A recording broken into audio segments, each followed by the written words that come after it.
શું હતું ભાઈ? કનું કોમ છે? બેન, હું તમારી સોસાયટી અને આ વિસ્તારનો બીએલઓ છું અને અત્યારે મતદાર યાદી સઘન સુધારણાનો જે કાર્યક્રમ ચાલે છે તો એમાં તમારા ઘરના જે સભ્યોના નામ મતદાર યાદીમાં નોંધાયેલા હોય ને એમને આ એક ઇન્યુમરેશન ફોર્મ આપવાનું છે. એ ફોર્મમાં તમારે તમારા ઘરની વિગતો ભરી સહી કરી અને મને પાછી આપવાની છે. આ આજુબાજુ વાળો તો બધો એવી વાત કરતો હતો કે આવા કસામાં આપણે કરીએ તો ચૂંટણી કાર્ડમાંથી નોમ નીકળી જાય. ના, એવું ખોટી વાત છે. તમારી સોસાયટીના પ્રમુખ સાહેબ જે ખરા ને એમને હું ગઈકાલે મળ્યો છું. એમને આ બાબતની સમજણ આપી છે કે આવું કરવાથી નામ નહીં નીકળે અને એમને એમના ઘરના ફોર્મ પણ મેં આપી દીધા છે અને મેં અત્યારે બોલાયા છે પ્રમુખ સાહેબને. એ આવતા જ હશે હમણાં. બોલો બોલો, કેમ છો બેન? મજામાં? આવો અંદર આવો. હવે આપણા છે ને બીએલઓ છે, આપણી જે મત વિસ્તાર છે એ સોસાયટીના બીએલઓ છે.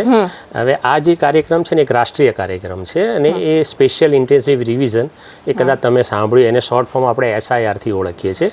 અને આ એક અત્યારે જે 2025ની મતદાર યાદી અત્યારે છે અને એક શુદ્ધિકરણનો એક કાર્યક્રમ છે. એમાં ખાસ એનો ઉદ્દેશ એવો છે કે જે લાયક મતદાર છે 18 વર્ષની ઉપરના, એ આમાં અંદર એન્ટર થઈ જાય અને જે ગેરલાયક મતદાર છે એ લોકો આમાંથી બાકાત થઈ જાય. એના માટેની એક આ રાષ્ટ્રીય કામગીરી ચાલી રહી છે. તેમાં આપણો ફરજ બને છે કે આપણે રાષ્ટ્રીય કામગીરીમાં સહયોગ આપવો જોઈએ.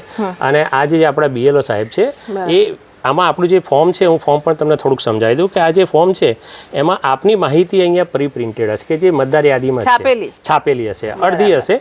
બાકીની વિગતો જે છે આપણે ભરવાની છે. એની ડિટેલ્સ માટે આપણે બીએલઓ સાહેબ છે એ આપણી વિસ્તારના છે, આપણે મળીને તમને જો કોઈ પણ કન્ફ્યુઝન એવું લાગતું હોય તો તમે એમનો સંપર્ક કરી શકશો. એમનો નામ ને નંબર પણ ઉપર આપેલા છે.